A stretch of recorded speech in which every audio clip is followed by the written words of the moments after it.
I know all these things. I mean, I'm not a baby. Fact check, true. The president is not a baby, a point he raised repeatedly in this big new 60 Minutes interview. I know all these things. I mean, I'm not a baby. I know all these but things. why do you... I'm not a baby. It's a tough business. This is a vicious place. I always used to say the toughest people are Manhattan real estate guys and blah, blah. Now I say they're babies. Who's they're the babies? toughest? The political people.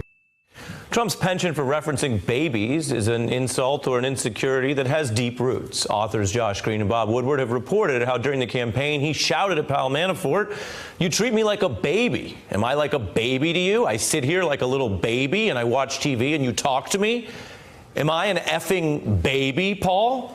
That fixation gained some political traction after international activists answered that question, yes, trolling the president with a giant diaper-clad Trump baby blimp, which has flown in London and across the U.S. This weekend. It was in Chicago.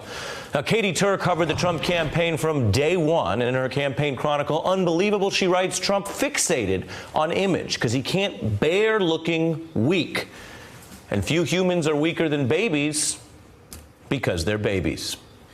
Katie, thanks for being here today. That was really deep.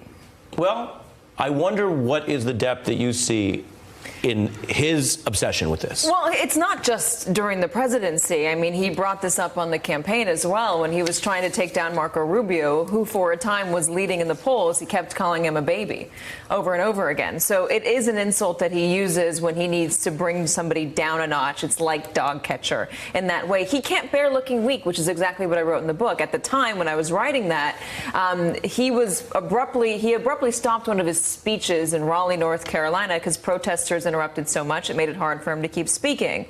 I reported that. He got furious and boycotted NBC News because he thought it made him look weak. If a protester can get under his skin, then he doesn't look in control. He's not a strong person. It's the same way that I think he views dictators. He's not a baby. He understands what they do. He gets it. The world is a dark and dangerous place. It's a mean place. He's said that over and over again. You mentioned him attacking people when you were covering him. Let's look at him attacking people as babies.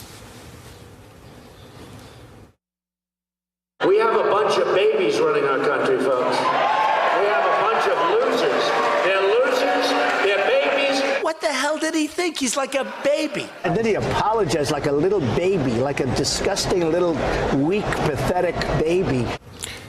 It seems like more than a talking point. It seems to resonate somewhere inside him. It's a deep insult. It's what he considers one of his deepest insults. Calling somebody a baby, calling somebody a dog catcher because you can't take them seriously. A baby because, as you said, they're weak and they can't protect himself. I mean, he thinks that if you tell the truth, if you admit that there's nuance to your decision, you are going to look weak. That he saw our past leaders as weak and babies because they were unwilling to say what needed to be said. He was the one that was willing to say it. He was the one that was willing to go out and say, I'm going to bomb the families of terrorists. And anybody who judged him for it, who said, hey, you can't do that, they were the weak ones because he was the one who was telling it like it is. So let's probe his mentality because you've spent so much time with him. Yep. And I'm not trying to put him on the couch, but sometimes the things that we most revile in others remind us of something that we're not at peace with in ourselves. And, you know, Bob Marley said, the biggest man you ever did see was once a baby. And it was a statement about humility. And I wonder if, and feel free to disagree because we like intellectual exchanges here, I wonder if part of him is actually personally uncomfortable with the notion that he was once a baby, that we come from dust, that we return to dust, that there is a kind of a weakness in that is human frailty that bothers him.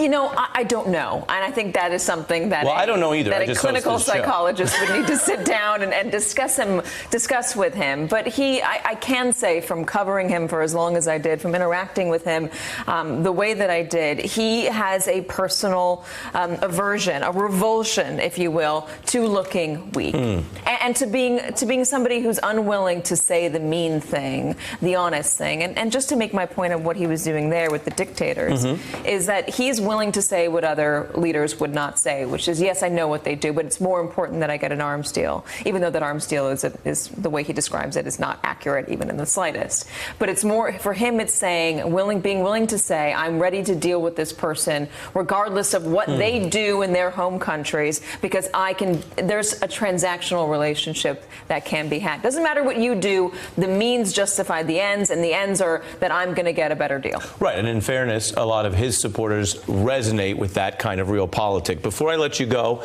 we have some more imagery that we want to put up on the screen. A salute to Katie Tur's college tour. Folks may remember that moment, pausing with that bear, but we have other ones. Look at this one.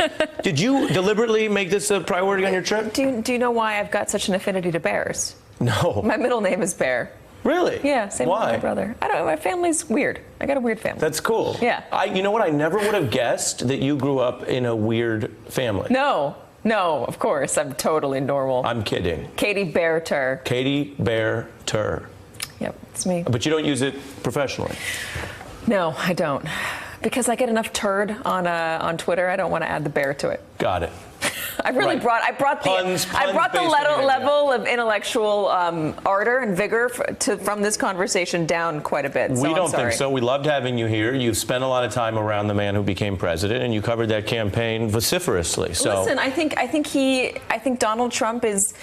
And I'm not going to get down on the therapist couch, but he is a projector. Right. And when somebody makes an argument against him, he will turn it back around and make that argument against them. And that's. Hey, I'm Ari Melber from MSNBC. You can see more of our videos right here, or better yet, subscribe to our YouTube channel below.